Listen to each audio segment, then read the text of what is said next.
जय माता दी दोस्तों, मैं राजीव। आप देख रहे हैं शीतल RCS ज्ञान। दोस्तों, वीडियो शुरू करने से पहले आपसे एक छोटी सी रिक्वेस्ट है कि आपने अभी तक इस चैनल को सब्सक्राइब नहीं किया है तो सब्सक्राइब कर लीजिए। अभी जो आपके स्क्रीन पे दिख रहा है रेड कलर में सब्सक्राइब का बटन, उसी तरह के इस वीडियो के नीचे में बना होगा, उसे दबा के सब्सक्राइब कर लीजिए। बगल में बेल टाइप बना होगा, उसे भी दबा के भर दीजिए ताकि अगला वीडियो जो आए वो सबसे।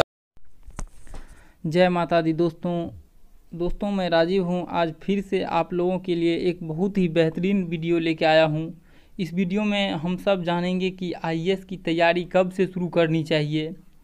दोस्तों, मुझे उम्मीद है कि आप लोगों को ये वीडियो ज़रूर ही पसंद आएगा। दोस्तों, आप लोग इस वीडियो को ध्यान से सुनिए और समझने की कोशिश कीजिए। दोस्तों, चलिए हम शुरू करते हैं वीडियो को। दोस्तों, IAS में जाने का सपना देखने वाले स्टूडेंट के मन में यह सवाल लगातार बना रहता है कि आखिर वे इस बहुप्रतिष्ठित और बेहद टफ परीक्षा की तैयारी कब से शुरू करें।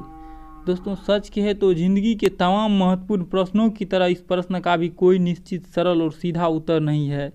इस बात में तो कोई शक नहीं है कि विश्व की सबसे कठिन परीक्षाओं में से एक IAS परीक्षा में सफलता पाने के लिए विस्तृत प्लानिंग और तैयारी की ज़रूरत होती है। सवाल बस यही उठता है कि यह प्लानिंग और तैयारी शुरू कब कर देनी चाहिए। दोस्तों, आखिर आधिकारिक तौर पर इस परीक्षा की तैयारी की कोई समय सीमा नहीं है।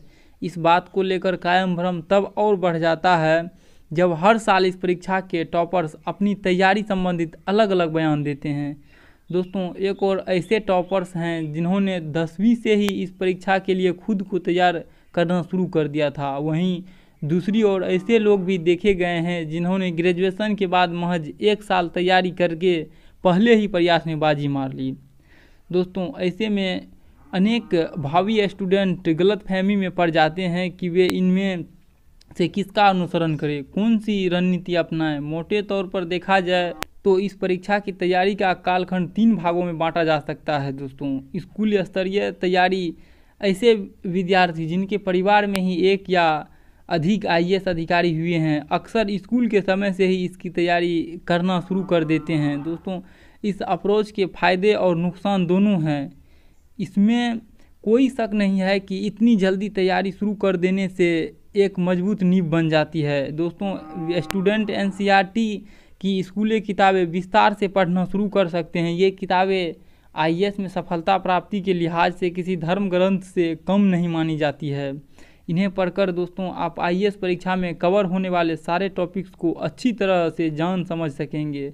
तस्वीर का दूसरा पहलू यह है कि स्कूल स्तर से ही तैयारी शुरू करने वाले स्टूडेंट जब तक UPSC सिविल सर्विसेज एग्ज़ाम में बैठने की पात्रता पा जाए तब तक परीक्षा का पैटर्न, सिलेबस, ट्रेड्स में बड़े बड़े बदलाव आ जाने की संभावना रहती है। दोस्तों, यदि ऐसा हुआ तो अब तक की गई लगभग सारी तैयारी बेकार चले जाने का खतरा रहता है। दोस्तों, एक और ख़तरा यह है कि इतने पहले से तैयारी करने के बाद यदि उम्मीदवार पहले 1-2 प्रयास में परीक्षा क्लियर नहीं कर पाए तो वे थकान और ऊब का शिकार होकर IAS का इरादा ही त्याग सकते हैं। मगर फिर वे करेंगे क्या? उन्होंने किसी और विकल्प की तैयारी भी तो नहीं की होती है। लिखने के शौकीन हैं तो मिल सकती है दिलचस्प जॉब। ग्रेजुएशन स्तरीय तैयारी, ग्रेजुएशन की पढ़ाई का समय विद्यार्थी जीवन का दोस्तों सबसे रोमांच काल माना जाता है। यही IAS की तैयारी शुरू करने के लिहाज से भी स्वर्णिम समय कहा जाता है। दोस्तों, आमतौर पर ग्रेजुएशन का पहला और दूसरा साल काफ़ी तनाव रहित रहता है जिससे IAS की आरंभिक तैयारी अच्छे से की जा सकती है।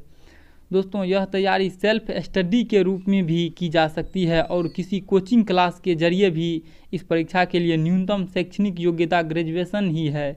इसलिए ग्रेजुएशन दोस्तों पूरा करते ही उम्मीदवार UPSC परीक्षा में बैठ सकते हैं और इस दौरान परीक्षा के पैटर्न में कोई बड़ा बदलाव आने की संभावना भी न कर के बराबर रहती है। दोस्तों, इस कालखंड में तैयारी शुरू करने के एक फ़ायदा यह भी होता है कि आप डिग्री पाते ही UPSC परीक्षा में अपना पहला प्रयास कर सकते हैं और आपके पास और प्रयासों के पर्याप्त समय भी रहता है और उत्साह भी। IAS टॉपर्स में सबसे बड़ी संख्या उन्हीं युवाओं की है जिन्होंने ग्रेजुएशन के दौरान इस परीक्षा की तैयारी शुरू की थी। अगर नुकसान की बात की जाए तो यह स्वीकार करना पड़ेगा कि ग्रेजुएशन की पढ़ाई के साथ साथ ही IAS की पढ़ाई करने से दोस्तों आपके पास एक्स्ट्रा करिकुलर एक्टिविटीज़ के लिए समय नहीं रह पाता, जो कि सीखने की प्रक्रिया का अहम हिस्सा है। दोस्तों सच तो यह है कि महज किताबी कीड़ा बने रहना अंततः आईएएस परीक्षा में कामयाबी पाने के लिहाज से भी मददगार नहीं होता। दोस्तों मिलिट्री इंजीनियर सर्विसेज में आईटी पास के लिए वैकेंसी ग्रेजुएशन के बाद इस समय परीक्षा की तैयारी अक्सर वे शुरू करते हैं जिन्हें आईएएस में जाने की प्रेरणा ज़रा देर से मिलती हो। कई लोग यह भी कहते हैं कि ग्रेजुएशन कर लेने के बाद आईएएस की तैयारी शुरू करना बहुत देर कर दी, और ऐसा करने वालों को सफलता नहीं मिल सकती। इसके बावजूद दोस्तों आंकड़े बताते हैं कि ऐसे युवा भी काफ़ी संख्या में सफल होते हैं जिन्होंने ग्रेजुएशन के बाद आईएएस परीक्षा की तैयारी शुरू की। दोस्तों ये युवा अपनी पूरी ऊर्जा और पूरा समय इसी परीक्षा की तैयारी को दे सकते हैं। दोस्तों ऐसे में उनकी तैयारी ज़्यादा फोकस रहती है। फिर ग्रेजुएशन कर चुके युवा की अपने विषय में तो अच्छी नींव डल ही चुकी होती है। दोस्तों यह बात आईएएस परीक्षा में निश्चित ही फायदेमंद साबित होती है। ये तो हुए आईएएस की तैयारी शुरू करने के 3 कालखंड, मगर कई मामले ऐसे भी देखे गए हैं दोस्तों जिनमें विद्यार्थियों ने ग्रेजुएशन करने के बाद कोई नौकरी शुरू कर दी है और फिर आईएएस में जाने का इरादा कर इसकी परीक्षा दी और दोस्तों सफलता भी पाई है। इससे स्पष्ट है कि इस परीक्षा की तैयारी शुरू करने का कोई सही समय नहीं होता। दरअसल सही समय से ज़्यादा महत्वपूर्ण है आईएएस क्लियर करने के प्रति आपका समर्पण और प्रतिबद्धता। इस समर्पण, प्रतिबद्धता और कठोर परिश्रम के बल पर ही दोस्तों आप आईएएस अधिकारी बनने का अपना सपना साकार कर सकते हैं। दोस्तों चाहे कुछ भी हो जाए, आप मेहनत करेंगे दिल से तो आपको सफलता ज़रूर मिलेगी। दुनिया लाख कोशिश कुछ भी कर ले, लेकिन आप आगे ज़रूर बढ़ेंगे और दोस्तों ज़रूर सक्सेस करेंगे अपने लाइफ में। सबसे बड़ा चीज़ है दोस्तों आपकी फोकस्ड कि आप कितना उसके प्रति कॉन्शियस रहते हैं।